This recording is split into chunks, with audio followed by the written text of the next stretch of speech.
country's public education sector has already been mired in irregularities and sluggishness, especially due to undue political interferences. The government, however, is opting for a provision which would add fuel to the scenario. The parliamentary subcommittee nonetheless has called for an end to all kinds of political interventions in the higher education sector. Good morning, I am Prarambha Dahal. Let's begin with the main stories.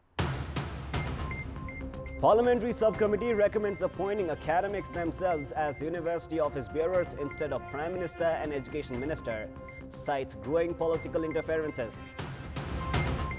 The Karnali project still in limbo despite 53 years since the initiation of feasibility study. More than 250 students enrolled in engineering studies for the project already retired. Google reportedly cuts phone maker Huawei off from some updates to Android operating system. The company's new smartphones to lose access to Google's App Store and softwares. And Rafael Nadal claims his first title of the year by defeating world number 1 Novak Djokovic 6-love, 4-6, 6-1 in the Italian Open in Rome. Victory a boost for the French Open. The government is preparing to amend laws aimed at increasing political interferences at universities. However, the concerned parliamentary subcommittee has advised for the provision that would prevent affiliation of the Prime Minister and the Education Minister from the academic sector. The subcommittee has recommended the appointment of academics themselves as chancellors and joint chancellors, citing the decline in the education standards due to the growing political interferences in universities in recent times. Currently, the chancellor of 11 different universities and 6 health science academies across the country is the Prime Minister himself. Likewise, the joint chancellor of universities is none other than the Education Minister, and the academies is the Health Minister. The Prime Minister himself appointing Vice Chancellor, Rector and Registrar at universities and health science academies based on political and personal connections has recently been a common practice in the country.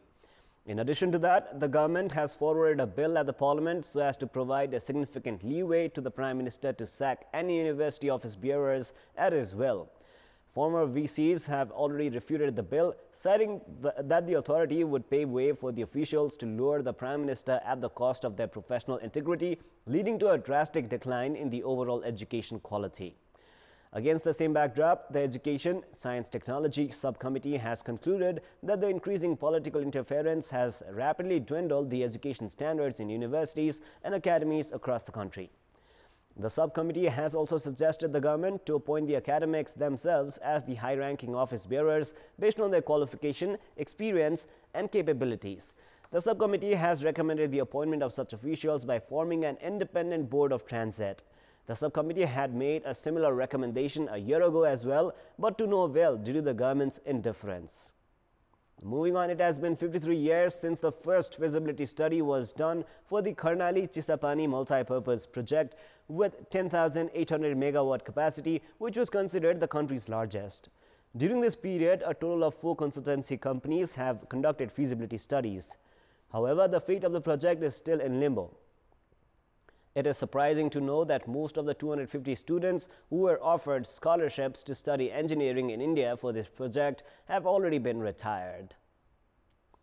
The first feasibility study on the Karnali River was done by Japanese consulting agency Nippon Koiko 53 years ago, which showed a possibility of generating 1,800 megawatts of electricity. Likewise, the study by Australian consulting company Snowy Mountains Engineering Corporation 2 years later showed a possibility of 3,600 megawatts.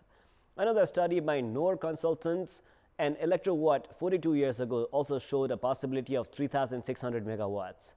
With aid from the World Bank, Canada's Himalayan Power Consultancy conducted a detailed feasibility study 30 years ago and handed in a report that 10,800 megawatts of electricity could be generated at a cost of 500 billion rupees.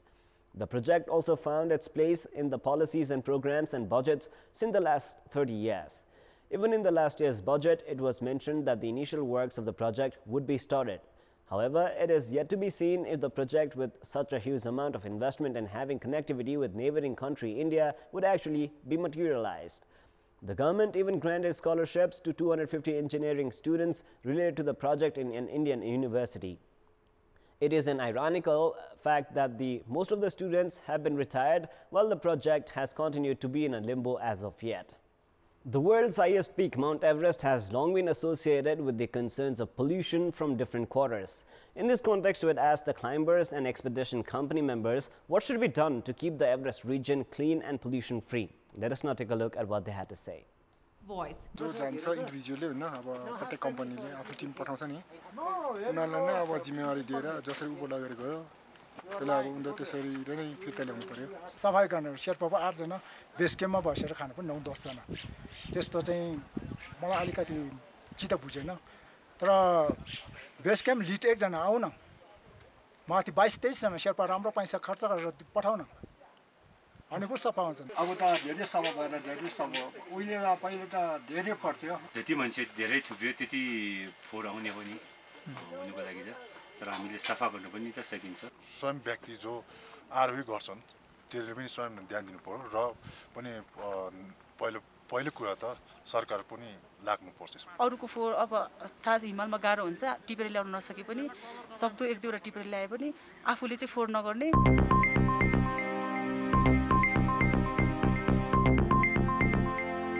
It is now time for our segment Public Pulse, where you text us with your opinion. Public Pulse.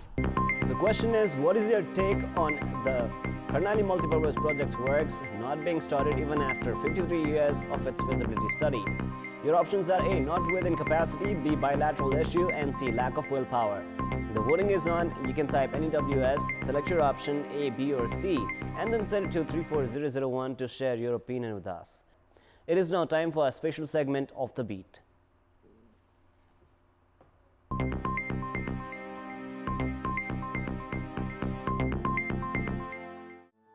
Gorkha's Bar Park became a buzzword overnight as the epicenter of the 2015 April earthquake. However, Bar Park's identity is not just limited to that incident, as Bar Park has been known as the village of Lahuris, which is people who have opted for abroad employment. Bar Park is mainly dominated by people from Khale and Gurung origin, who have spent their lifetime mainly in the British and Indian armies. The 82-year-old Sundar Khale decided to return back to Bar Park. Also, he was invited to Britain with residential facilities after his retirement from the British Army. The Victoria Cross winner V.C. Khale also hails from Bar Park. Some families have 4 generations of people who have served in the British or the Indian Army. Kantipur television had aired a news last year about a mentally challenged Uday Narayan Tahal, whose family had cased him in the absence of financial resources for his treatment. A local hospital in Teruthun took the initiative for Tahal's treatment, and after 7 months of regular treatment, Tahal's condition has improved drastically. Tahal now eats well and can take proper care of himself.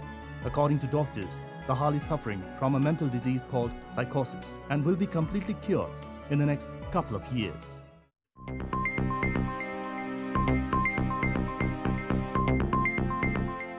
That is all for the moment. Our next English bulletin will air at 11 a.m. Keep watching Kantipur Television SD for more news and entertainment. Thank you for watching. Have a beautiful day ahead.